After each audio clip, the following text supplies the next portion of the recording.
écoute. Alors, l'histoire d'Haïti est une histoire épique. C'est une histoire que tout homme noir devrait connaître pour la bonne et simple raison.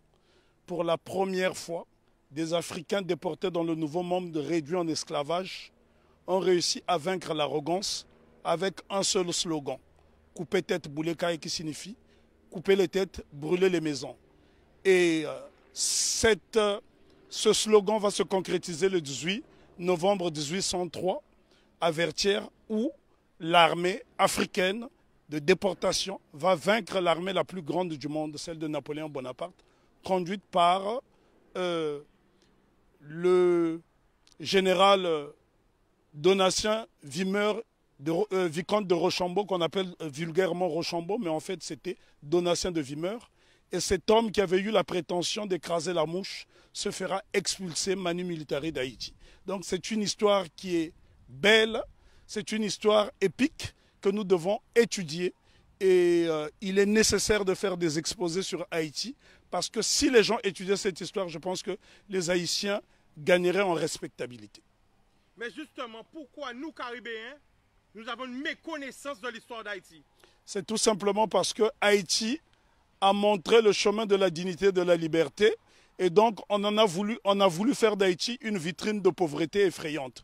Puisque aujourd'hui, lorsqu'on parle d'Haïti, on fait référence à la pauvreté, mais on oublie que Haïti a été la colonie française la plus prospère de la Caraïbe. À elle seule, elle procurait plus des 3/4 de la production sucrière. Ce sont là des choses qu'on doit savoir, d'autant plus que la métropole française considérait Haïti comme la perle des Antilles. Mais comment expliquer que ce bout de terre africaine dans l'océan est devenu subitement une vitrine de pauvreté effrayante? Et là, je pense qu'il est nécessaire d'en parler avec des images à l'appui, parce que c'est à Saint-Domingue, parce que lorsqu'on parle de la révolution haïtienne, c'est une faute.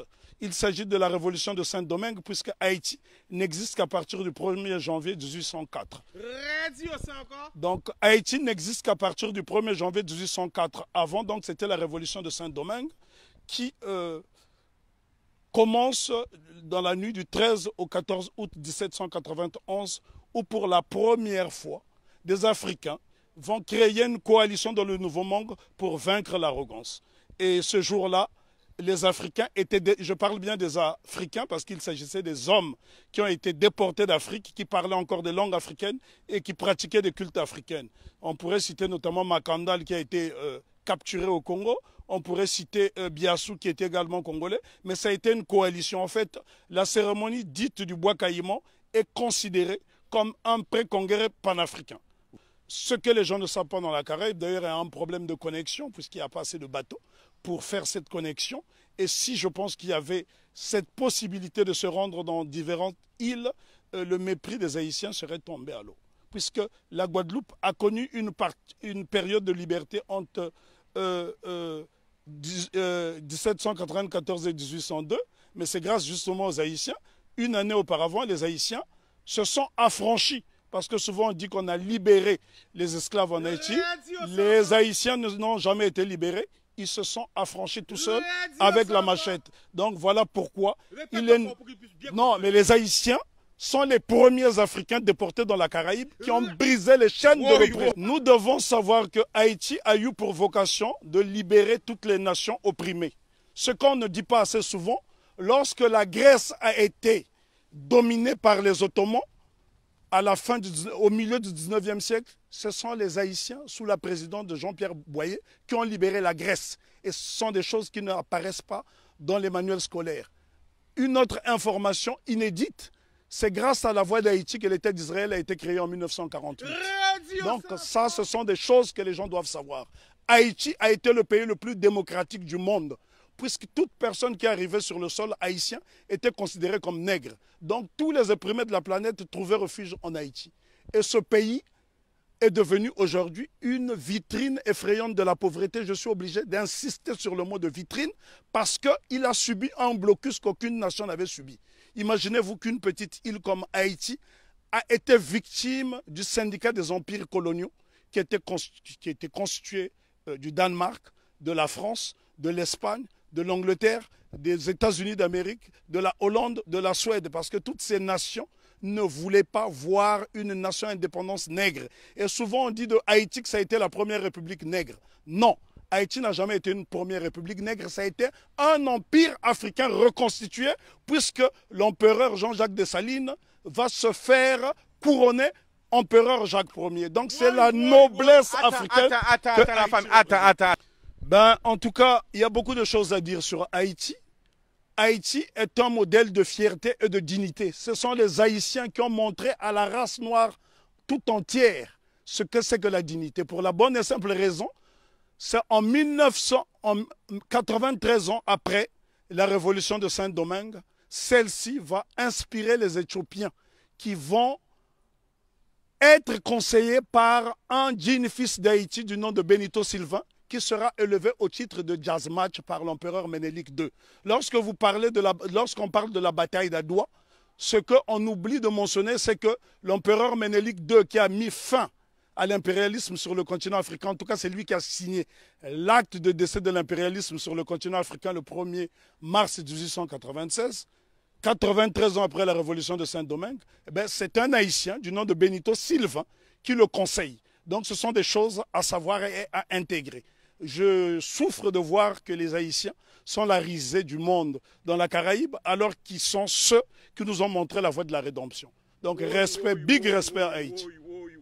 En tout cas, je me sens haïtien. Moi aussi. Alors pourquoi justement nous avons, nous, tout près comme ça d'Haïti, on a cette méconnaissance de l'histoire? C'est tout simplement parce qu'on a isolé la Guadeloupe et la Martinique pour ne pas que l'exemple d'Haïti fasse tache d'huile dans la Caraïbe. Voilà la crainte. Parce que Haïti a été une nation prospère. Il faut visiter Haïti pour se rendre compte.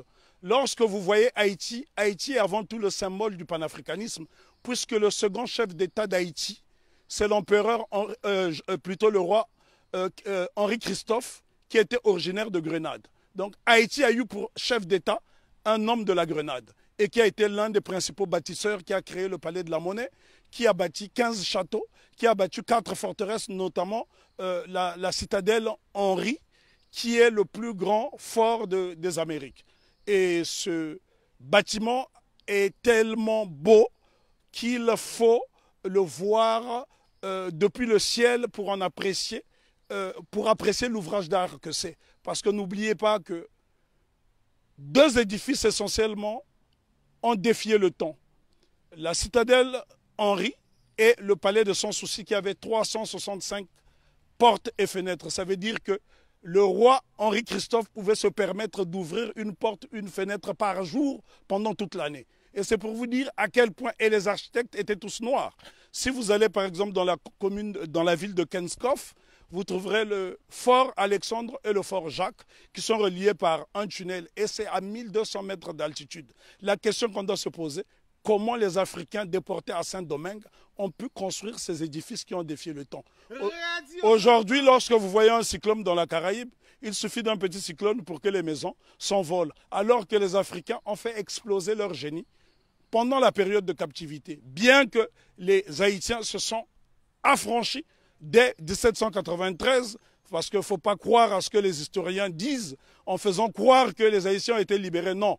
Lorsque les négriers sont arrivés, les Haïtiens étaient déjà libres, puisqu'ils avaient lancé ce fameux slogan « Coupez tête, boulet caille ». Et il y a un homme dont on ne parle pas, on parle souvent de Toussaint Louverture, qui fut le plus grand des généraux nègres de tous les temps. On parle de Jean-Jacques Dessalines, je dis béni soit leur nom pour l'éternité, mais seulement il y a un jeune colonel qui s'est battu âprement lors de la bataille de Vertières, c'est Capois-la-Mort, François Capois-la-Mort, qui a défié les canons de l'insolence, les canons de l'arrogance en disant « j'aime la mort ». Et Capois, on le retrouve sur le billet de Sangourde en Haïti. Ce sont là des éléments essentiels que nous devons connaître afin d'aller vers l'émancipation définitive.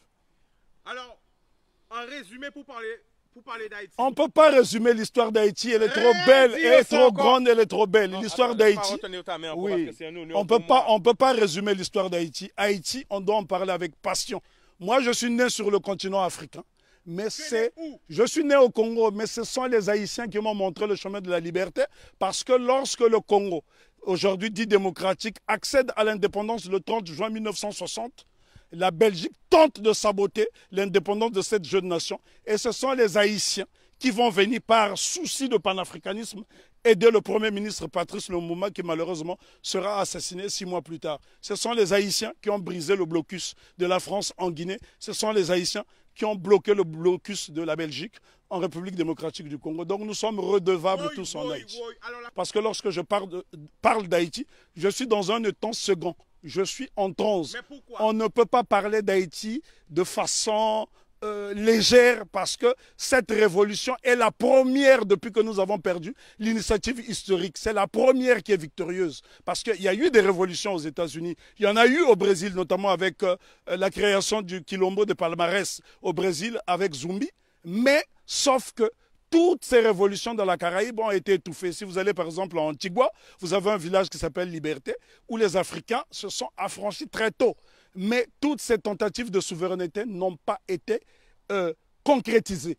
Donc ce sont les Haïtiens qui vont pérenniser. N'oublions pas que Haïti sera envahi pendant 29 ans par les États-Unis d'Amérique pour punir cette nation d'avoir vaincu les Blancs. C'est Haïti qui a libéré l'Amérique latine avec Simon Bolivar. Et encore, lorsqu'on dit que c'est Haïti qui a libéré, ce n'est qu'une partie d'Haïti, puisqu'à cette époque, Haïti était divisé en deux. Il y avait Haïti du Nord, qui était un royaume dirigé par le roi Henri Christophe, et il y avait le Sud, la République du Sud d'Haïti, qui était dirigée par Alexandre Pétion. Et ce bout de terre d'Haïti du Sud va donc donner des soldats de l'argent à Simon Bolivar pour aller libérer une bonne partie de l'Amérique latine. Si vous observez les drapeaux de l'Équateur, du Venezuela, de la Colombie, vous trouverez des armoiries similaires, même les couleurs, à celles du drapeau d'Haïti. Donc c'est très important pour nous d'étudier Haïti parce que Haïti, c'est le symbole de notre fierté. Et les gens dans la Caraïbe doivent intégrer cette notion. Si les Haïtiens n'avait pas lancé ce slogan coupé tête boulet caille qui a fait trembler le monde entier, ben, probablement que l'abolition de l'esclavage aurait eu lieu peut-être plus tardivement. Est-ce que tu peux nous donner des exemples de pays? Parce que là, on est en direct. L'exemple que je peux vous donner. Quel pays a été aidé par Haïti? Ben, le Congo, pays dont je suis originaire, la République démocratique du Congo a été aidée par Haïti parce qu'en 80 ans de colonisation belge, les Belges n'ont même pas été fichus de former une dactylographe. Et la première dactylographe qui va dactylographier le discours de Lumumba, c'est Suzanne Peck, qui est la mère de Raoul Peck. Donc Haïti est au cœur de notre émancipation. Haïti a aidé l'Éthiopie, Haïti a aidé la Grèce de se libérer. Là, je vous parle de l'Europe. Haïti a aidé la Guinée. Haïti a toujours été au cœur de notre lutte. L'exemple le plus simple, lorsque vous arrivez à Cuba, sur les bords du Malecón, vous trouverez un grand monument qui est dédié à Antonio Maceo. Très peu de gens connaissent ce héros qu'on appelait à l'époque le Tito de bronze. Lui-même qui est le véritable père de l'indépendance de Cuba. On vous parle souvent de José Marti, mais en vérité le père de l'indépendance de Cuba, celui qui a lancé les hostilités contre les Espagnols, c'est Antonio Maceo. Lui-même a été formé en Haïti. Donc Haïti, si vous allez à Cuba, les Haïtiens sont très respectés. Il y a des localités entières où on trouve des Haïtiens. Il n'y a que dans la Caraïbe francophone où on voit ce mépris. La raison est que Haïti a vaincu le maître. Et quand on a vaincu le maître, les serviteurs finissent par avoir la haine de celui qui a vaincu le maître. Parce qu'on ne peut pas comprendre que les Haïtiens et les Guadeloupéens ont le même patrimoine génétique et que ces mêmes frères et sœurs de cette partie de la Caraïbe puissent avoir du mépris pour les Haïtiens. Les Haïtiens sont ceux-là qui incarnent la noblesse. Lorsqu'on parle de la pyramide, ceux qui sont au sommet de la pyramide, ce sont les Haïtiens et puis les Éthiopiens parce qu'ils ont été des nations invincibles. Imaginez-vous que les Haïtiens ont combattu une armée motorisée rien qu'avec des armes rudimentaires. Au point où Maitland, gouverneur britannique de la Jamaïque, viendra supplier Toussaint Louverture de lui remettre un bateau. Haïti avait l'une des armées les plus puissantes d'Amérique. Et c'est un Haïtien du nom de Jean-Baptiste Pointe du Sable qui crée la ville de Chicago, qui est l'une des plus grandes villes des États-Unis d'Amérique. Donc Jean-Baptiste Pointe du Sable, un nègre d'Haïti. Et lorsque vous arrivez dans la ville de Chicago, vous trouverez son buste à l'entrée de la ville. Si les Américains reconnaissent les Haïtiens comme étant des précurseurs, et d'ailleurs, je voudrais ici ajouter une information que la plupart des gens ignorent.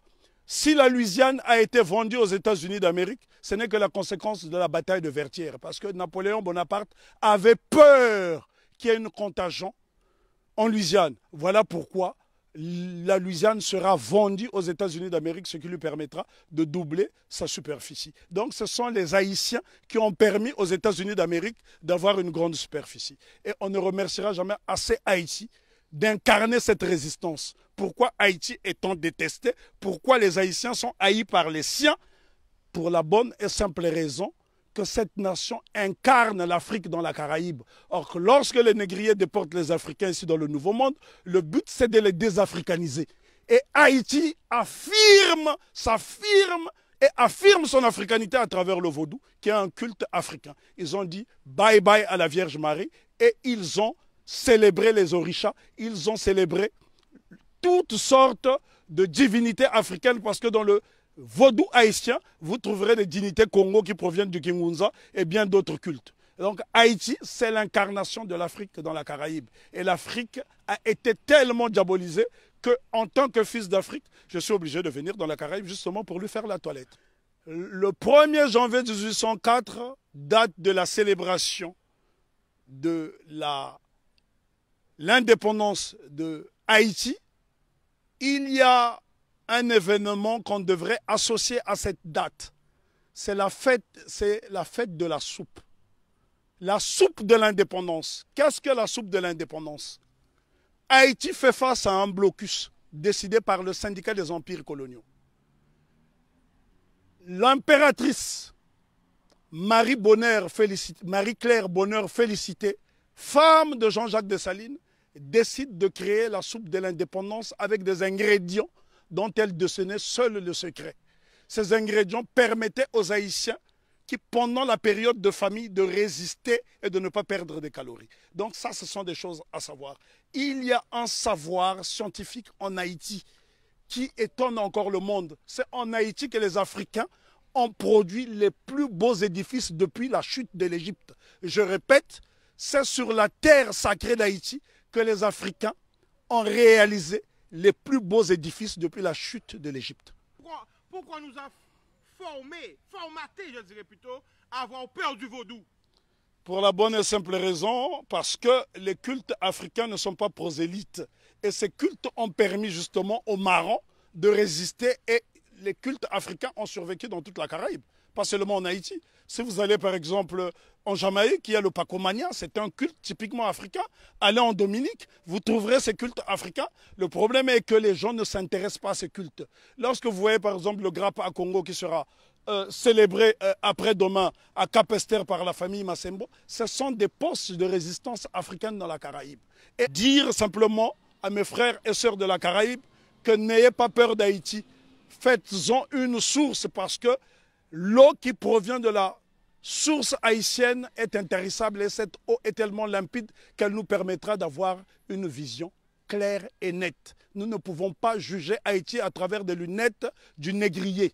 Sinon, on finira par avoir un regard étriqué. Jugeons Haïti à travers nos propres lunettes. Voilà pourquoi Marcus Garvey disait « Si le nègre ne prend pas garde à lui, il boira tous les poisons de la civilisation moderne et il en mourra. Vive Haïti !» Je tiens à signaler que j'ai la particularité de faire des conférences sur l'Afrique gratuitement dans la Caraïbe parce que mon but justement, c'est de raconter la version du gibier qui n'a jamais été racontée. Parce que pendant 400 ans, vous avez eu droit à la version du chasseur. Et les Africains disent dans un proverbe très éloquent, tant que les lions n'auront pas leurs propres historiens, les histoires de chasse seront toujours à la gloire du chasseur. Donc je suis là en tant que gibier pour vous apporter la version solide de l'Afrique.